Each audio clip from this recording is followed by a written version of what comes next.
C'était le 4 juillet 1988 qu'il y avait une tempête.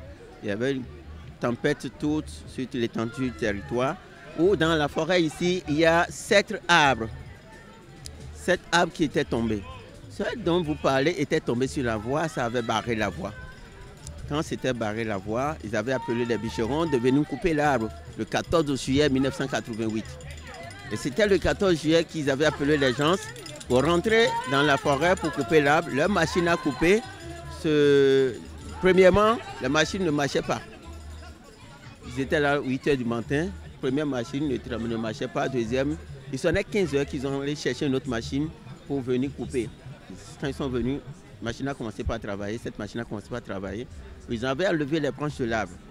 Et ça restait le tronc. Arrivé au niveau du tronc, premier morceau qu'ils ont scié, arrivé sur le deuxième morceau, qui a encore une autre tempête qui a commencé. Cette tempête avait fait tomber tout ce qui était dans la forêt, ils étaient tombés, s'évanouir.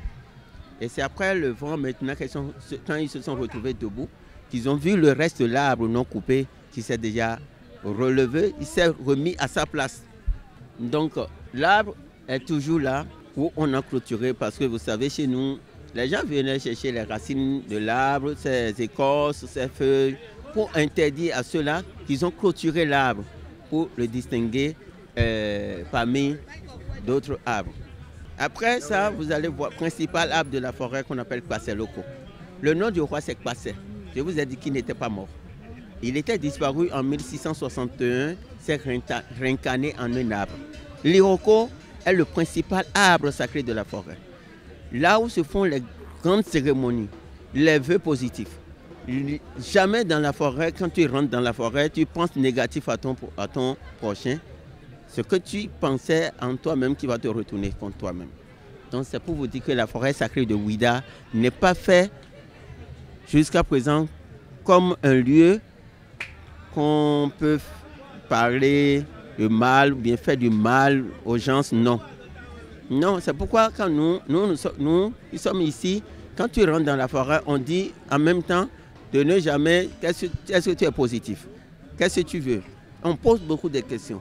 Il y a nos petits frères, nos frères qui envoient les gens de l'extérieur pour les faire les arnaquer, pour dire, va dans la forêt sacrée, va faire telle chose. Mais quand ils rentrent dans la forêt, nous on ne leur dit rien. C'est eux-mêmes qui disent tout ce qui se passe, pourquoi ils sont là. C'est eux-mêmes qui racontent tout, qui nous disent tout en même temps. Et là, ces preuves-là, nous avons pour dire, dans la forêt, c'est toujours resté comme il était, où toujours on garde l'histoire de la forêt, on garde la tradition de nos ancêtres.